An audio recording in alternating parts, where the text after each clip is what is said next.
सेजल को रोते देख शेखर जी ने सेजल के सर पर हाथ रखकर कहा, चुप हो जाओ सेजल, ये दुनिया की रीत है, उसे हम झुठला नहीं सकते मेरे बच्चे। तुम्हें तो खुश होना चाहिए कि तुम जिस घर में जा रही हो वो तुम्हें पलकों पर बिठा कर रखेंगे। इतना भरोसा है मुझे अपने भगवान पर, तुम्हें कभी अपने मायके की याद नहीं आएगी, क्योंकि उस घर में तुम्हें दूसरे माँ बाप मिलेंगे जो तुम्हें बहुत प्यार करेंगे मेरे बच्चे। सुमन ने रोते हुए समझाया, हाँ गुड़िया, तेरे पापा सही कह रहे हैं, देव बहुत समझदार है बेटा, तो हमेशा उनकी परछाई बनकर रहना, उनके सुख दुख में उनका हाथ थामे खड़ी रहना बेटा। अब से वही तुम्हारा परिवार है और मुझे मेरी परवरिश पर पूरा विश्वास है कि मेरी बेटी कभी अपने माँ बाप का सर नीचे नहीं होने देगी। सेजल ने रोते हुए अपनी मम्मी पापा का हाथ पकड़कर कहा, मम्मा पापा, मैं आज आपसे प्रॉमिस करती हूँ कि अपनी आखिरी सांस तक आपकी परवरिश का कभी अपमान नहीं करूंगी। शेखर ने सेजल को थपथपाकर कहा, मुझे अपने बच्चों पर पूरा भरोसा है। चल अभी आंसू पोंछो, देव इंतजार कर रहे हैं, खुशी खुशी अपने सफर की शुरुआत करो। लगभग 7 बजे तक सभी गाड़ियां आगे पीछे फार्म हाउस पहुंच चुकी थी। दीवान जी अपने पूरे परिवार के साथ वहां मौजूद थे। अनिकेत अग्रवाल और राज को छोड़कर वहां सभी मौजूद थे। राज किसी केस के सिलसिले में फंसा 1 घंटे बाद आने वाला था और वही अनिकेत अग्रवाल रास्ते की ट्रैफिक में फंसे थे। गेट पर राजस्थानी वेशभूषा में सजी हुई लड़कियां स्वागत के लिए तैयार थी। जैसे देव की गाड़ी मेन गेट से अंदर आई वैसे ही राजस्थानी फोक म्यूजिक शुरू हो गया और सभी कुछ परंपरागत तरीके से ओतप्रोत था। गाड़ी से उतरने पर देव और सेजल को सबसे पहले तिलक लगाया गया, फिर दोनों की आरती उतारी गई। उसके बाद सेजल और देव ने अपने सभी परिजनों का आशीर्वाद लिया। सभी मेहमानों को निशांत ने रिजॉर्ट में अपने अपने कमरे बता दिए थे। कुछ मेहमान के स्वागत में शरीक थे तो कुछ सफर की थकान से अपने कमरों में सुस्ता रहे थे। सेजल ने जैसे ही कृष्णा जी के पैर छुए, कृष्णा जी ने उसे गले से लगा लिया। मीना जी ने देव और सेजल की नजर उतारकर उन पर से पैसे वारकर इवेंट की लड़कियों को दे दिए। कृष्णा जी ने सुमन से कहा, सुमन जी अभी आप सेजल को लेकर थोड़ी देर आराम करिए, 11 बजे का हल्दी का मुहूर्त है और उससे पहले हम गणेश पूजन और गौरी पूजन करेंगे, तो आप सेजल को ठीक 9 बजे तक रेडी रखिएगा, क्योंकि गौरी पूजन सेजल के हाथों से होगी। हल्दी का फंक्शन वही रिजॉर्ट के हॉल में अरेंज किया गया था और गौरी पूजन रिजॉर्ट के खूबसूरत बने राधा कृष्ण के मंदिर में होना था। ठीक 9 बजे पूजा शुरू हुई तो पंडित जी ने विधि अनुसार दुल्हन की बहन को भजन गाने को आमंत्रित किया। शीतल झिझकते हुए सामने आई और भजन गाना शुरू कर दिया। उसी वक्त राज और अनिकेत अग्रवाल लगभग एक समय पर ही अपनी अपनी गाड़ी में फार्म हाउस पहुंचे। राज और अनिकेत में अब तक कोई बात नहीं हुई थी। अनिकेत ने सरसरी नजर राज के ऊपर डाली, फिर मंदिर की ओर से आती मधुर आवाज सुनने में मग्न हो गए। राज भी मंदिर की ओर बढ़ते हुए मन ही मन बोल पड़ा, सेजल की आवाज में तो सच में सरस्वती घुली है। Dev is a very lucky man.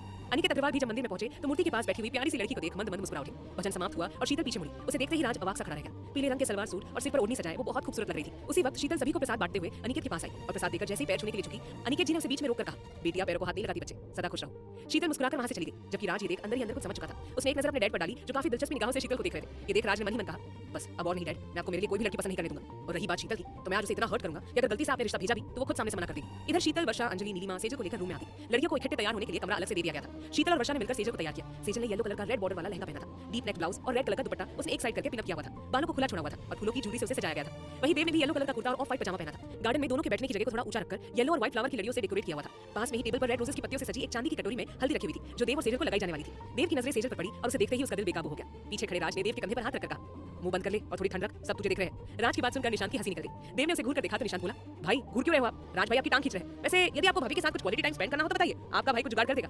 देव दोनों को घूर कर देखते हुए बोला, कुछ ज्यादा फ्रैंक नहीं हो रहे हो? दोनों मुंह पर हाथ रखकर हंसने लगे। इतने में ही सेजल को देव के बराबर वाले पार्ट पर लाकर बिठाया गया। पहले देव को कृष्णा, मीना, सरला, नीलिमा, रागिनी, अंजलि हल्दी लगाते हैं। उसके बाद वही हल्दी सबसे पहले सुमन और कृष्णा सेजल के गालों पर हल्दी लगाती है। मौज मस्ती के माहौल में हल्दी का फंक्शन निपटा दिया गया। अंजलि अनमने ढंग से हल्दी के फंक्शन में मौजूद थी। उसका ध्यान बार-बार विनोद की तरफ ही जा रहा था। देव ने बताया था कि वो भी इनवाइटेड है, लेकिन उसे हल्दी के फंक्शन में नहीं देख अंजलि की सारी एक्साइटमेंट खत्म हो गई। उसे खोए हुए देख निशांत ने टोका, ओए चुड़ैल, तू किस बात का शोक मना रही है? अंजलि ने सिर झटक कर कहा, कुछ नहीं, बस वो विनोद। बोलते बोलते अंजलि रुक गई क्योंकि सामने गाड़ी से उतरकर विनोद चला रहा था। लेकिन विनोद उसके पास आने के बजाय विनोद देव से बात करने में बिजी हो गया। तभी शीतल ने अंजलि का हाथ खींचकर कहा, यहाँ क्या कर रही हो अंजलि, आओ हमारे साथ। कहकर वो निशांत और अंजलि को अपने साथ लेकर चल दी।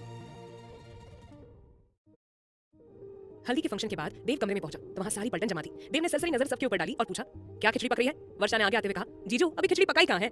मतलब? देव ने पूछा तो शौर्य ने हंसते हुए कहा, क्या जीजू आपको दी से मिलने का मन नहीं है? सवाल सुनकर देव झेपते हुए बोला, मिल लेंगे बाद में। बाद में क्यों? शीतल ने शरारती मुस्कुराहट के साथ कहा, जीजू दी कमरे में बिल्कुल अकेली है, इसलिए। अंजलि ने हल्दी का कटोरा देव की तरफ बढ़ाया तो निशांत ने हंसते हुए कहा, भाई क्या देख रहे हैं, सबने भाभी को हल्दी लगा दी है, अब आप भी लगा दे। देव मुस्कुराते हुए कटोरी लेते हुए बोला, जी मेरे राजा, समझ गया, अब आ गया हो तो जाओ। सब एक साथ छेड़ते हुए बोले, ओहो इतनी बेचैनी। अंजलि हंसते हुए निशांत से बोली, निशु जरा पिंच करके देख, ये भाई है ना? निशांत सच में अंजलि को नोच कर भागा तो अंजलि हल्दी का कटोरा उठाया उसके पीछे भागी। हल्दी का कटोरा लिए देव सेजल के कमरे में पहुंचा। सेजल खिड़की के पास खड़ी नीचे का माहौल देख मुस्कुरा रही थी। देव दरवाजा लॉक कर उसके पास आकर धीरे से बोला, अकेले अकेले किस बात पर मुस्कुरा रही है मैडम? अचानक देव को देख सेजल ने घबरा कर कहा, आप यहाँ प्लीज जाइए, कोई देख लेगा। देव ने शांत स्वर में उसे करीब खींचते हुए कहा, रिलैक्स, सब नीचे बिजी है और मैं बिना हल्दी लगाए नहीं जाने वाला। देव की बात सुनकर सेजल ने मुस्कुराते हुए जल्दी से हल्दी सने हाथ देव के गालों पर लगाकर कहा, हो गई रस्म पूरी, अब आप जाइए। कहते हुए उसने हाथ हटाना चाहा कि देव ने उसकी हथेलियां पकड़कर प्यार से चूम लिया। बहुत प्यारी लग रही हो, सुबह से ही तुमने मेरे होश उड़ा दिए। रेड हो या येलो, हर रंग में तुम बेहद खूबसूरत लगती हो। खुद को कंट्रोल करना कितना मुश्किल था ये मेरा दिल ही जानता है सेजल। उसकी बातों से सेजल का चेहरा और खिल उठा। देव ने उसे करीब खींच लिया। सेजल के हल्दी लगे हाथ उसके सीने पर जा टिके और दोनों की धड़कनें तेज हो गई। देव हल्के से उसका चेहरा ऊपर उठाकर मदहोशी में बोला, बार बार आंखें क्यों बंद कर लेती हो? मेरी तरफ देखो, बिना हाथ लगाए हल्दी लगा दूं? सेजल ने धीरे से आंखें खोली तो देव ने अपने गाल से उसके गालों को छू लिया। सेजल सियर उठी और उसका कुर्ता कसकर पकड़ लिया। देव ने धीरे से उसके बाल हटाकर उसके कंधे को छुआ तो सेजल कांपती हुई फुसफुसाई, देव प्लीज। देव ने नरमी से कहा, मैं अपनी हद कभी पार नहीं करूंगा, बस इन पलों को महसूस करो। पीछे से देव ने उसे थाम लिया तो सेजल की पकड़ और कस गई। देव ने अपनी बाहों में सेजल को उठाया और ड्रेसिंग के सामने लाकर खड़ा कर दिया। उसके कंधे पर चेहरा टिकाकर धीरे से कहा, तुम्हारी ये पतली सी कमर खुद ही मुझे अपनी तरफ खींच रही है, इसे फूलों से सजाऊं? सेजल खामोश रही, उसकी आंखें बंद थी और सांसें तेज। देव उसकी खामोशी को इजाजत समझकर फूलों की माला उठाकर उसके कमर में बांधते हुए हौले से नीचे झुका और अपने होठ से उसकी कमर चूम ली। इस स्पर्श से सेजल की कपकपी बढ़ गई और वो देव के कंधों को कसकर थामे मुड़ी और सीधे देव के सीने से जा लगी। देव ने उसे कसकर अपनी बाहों में समेट लिया और दोनों एक दूसरे में कुछ पल के लिए खो गए। दूसरी तरफ वर्षा अपने कमरे का दरवाजा खोलकर अंदर आई, दुपट्टा उतारकर बेड पर रखा और सोफे पर लेट गई। तभी शौर्य ने जल्दी से कमरे में आकर दरवाजा अंदर से लॉक कर दिया। वर्षा लेटे लेटे ही बोली, शीतल प्लीज यार तू नहा ले, मैं बहुत थक गई हूं यार, थोड़ी देर बाद जाऊंगी। शौर्य मुस्कुराते हुए बोला, मैं थकान उतार दूं क्या मैडम? वर्षा उसकी आवाज सुनकर घबरा गई और तुरंत उठकर सामने देखा। शौर्य को देखो घबरा कर बोली, आप यहाँ क्या कर रहे हो? कोई आ जाएगा उससे पहले प्लीज चले जाइए। शौर्य ने उसकी ओर बढ़ते हुए कहा, चला जाऊंगा, पर ये करने के बाद कहकर शौर्य ने उसे कमर से पकड़कर अपनी ओर खींचा और हल्दी उसके गालों पर लगा दी। अचानक खींचे जाने से वर्षा खुद में सिमट गई। उसने बेचैनी से कहा, शौर्य वो हमारा दुपट्टा प्लीज छोड़िए। शौर्य उसके चेहरे के करीब आकर बोला, मुझे फर्क नहीं पड़ता। वो हल्के से उसकी टुटी के पास छूकर उसे अपने सीने से लगाकर बोला, 2 दिन से मेरे सामने रहकर भी मुझसे नहीं मिल रही हो। पता है मुझे कितनी बेचैनी होती है जब तुम सामने रहकर भी दूर रहती हो। पर तुम्हें क्या, तुम तो अपनी बेस्ट फ्रेंड के साथ घूमती रहती हो। वर्षा मुस्कुराकर बोली, मेरी बेस्ट फ्रेंड आपकी बहन है शौर्य, और अभी का माहौल भी देख रहे हैं आप। हम सबके बीच से ऐसे नहीं आ सकते, थोड़ा समझिए। शौर्य थोड़ा उदास होकर बोला, दी की शादी के 2 दिन बाद मैं चला जाऊंगा, फिर 3 महीने तक नहीं आ पाऊंगा। फाइनल एग्जाम्स और सेमिनार है, तुम क्यों नहीं समझ रही? वर्षा अलग होकर उसके गाल पर हल्दी लगाते हुए नरमी से बोली, अभी आप चाहिए, दी की शादी के बाद आपकी सारी शिकायत दूर कर देंगे। शौर्य ने चैलेंजिंग अंदाज में कहा, अपना वादा याद रखना वरना छोड़ूंगा नहीं तुम्हें। फिर उसके माथे पर किस करके कमरे से निकल गया। इधर शीतल हाथ में हल्दी का थाल लिए सीढ़ियां चढ़ रही थी। सुमन ने उसे हल्दी से भरा थाल कमरे में पहुंचाने को कहा था। जैसे वो आखिरी सीढ़ी पर पहुंची, सामने से आते राज के साथ उसकी टक्कर हो गई। थाल छिटक कर गिर पड़ा और सारी हल्दी राज के सफेद कुर्ते पर आ गिरी। शीतल ने घबरा कर कहा, सॉरी। राज ने एक नजर पीले पड़े कुर्ते को देखा, फिर गुस्से में बोला, क्या करूं तुम्हारी सॉरी का? हमेशा बेहोशी में रहती हो क्या? कभी पुल नहीं दिखता, कभी 6 फीट का इंसान नहीं दिखता। ध्यान था अब नीचे मुंह करके क्यों खड़ी हो? ये देखो क्या कर दिया है। राज को पहली बार इतने गुस्से में देख शीतल की जुबान लड़खड़ा गई। वो तो उसे उल्टा जवाब देती, लेकिन राज तो इस पर अंगारे बरसा रहा था। शीतल को खामोश देख राज ने कड़वे लहजे में कहा, जुबान नहीं है क्या? चुप क्यों हो? भगवान ने इतनी बड़ी बड़ी आंखें दी है, खोल कर चलो ना। अब रास्ते से हटोगी या यही खड़ी रहोगी? शीतल चुपचाप एक साइड हो गई तो राज उसे घूरते हुए नीचे उतर गया। उसके जाते शीतल ने कांपते हाथों से थाली उठाई और आंखों की नमी छुपाकर आगे बढ़ गई। वहीं सीढ़ी के नीचे खड़ा राज उसके बहते आंसू को देख मुट्ठी भींचकर बोला, सॉरी शीतल, लेकिन अगर तुम्हें मुझसे दूर रखना है तो मुझे ही तुमसे उखड़ा स्वभाव रखना होगा ताकि ये रिश्ता कभी नहीं हो सके। राज ने जेब में अंगूठी को टटोलकर फिर निकाला और लंबी सांस छोड़कर किसी को कॉल मिलाते हुए बाहर निकल आया। निशांत और अंजलि आपस में ही भिड़े हुए थे। एक दूसरे को हल्दी लगाने की होड़ में अंजलि पीला हाथ लिए निशांत के पीछे दौड़ रही थी। दौड़ते हुए वो सीधा विनोद से टकरा गई और पीछे गिरने को हुई कि विनोद उसे संभालते हुए बोला, संभल कर मैडम। अंजलि का हाथ पकड़कर उसे सीधा किया। अंजलि डर के मारे आंखें बंद किए खड़ी थी। विनोद कुछ पल उसे देखता रहा, फिर अचानक से उसका हाथ झटककर सख्ती से बोला, मिस अंजलि, आपको दिखाई नहीं देता? ये जानबूझकर मुझसे टकराई है ताकि सबके सामने फिर से मेरी इंसल्ट कर सके। अंजलि ने जल्दी से आंख खोल सब पकाते हुए कहा, सर ये आप क्या कह रहे हैं? मैंने सच में आपको नहीं देखा, मैं तो निशु के पीछे।